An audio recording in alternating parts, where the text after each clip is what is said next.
একটি শান্ত জঙ্গলের পাশে ছিল একটি নদী। সেখানে থাকত এক চালাক শিয়াল আর এক শক্তিশালী কুমির।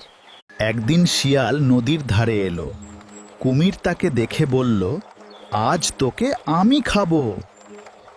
শিয়াল বুদ্ধি খাটিয়ে বলল, আমাকে খাওয়ার আগে দেখি তুমি কতটা শক্তিশালী।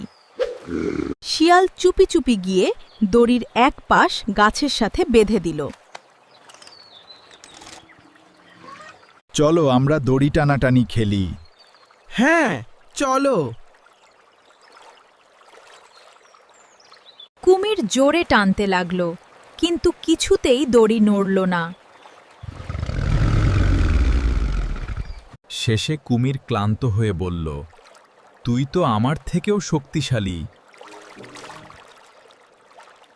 শিয়াল বলল, বুদ্ধি থাকলে শক্তির দরকার হয় না।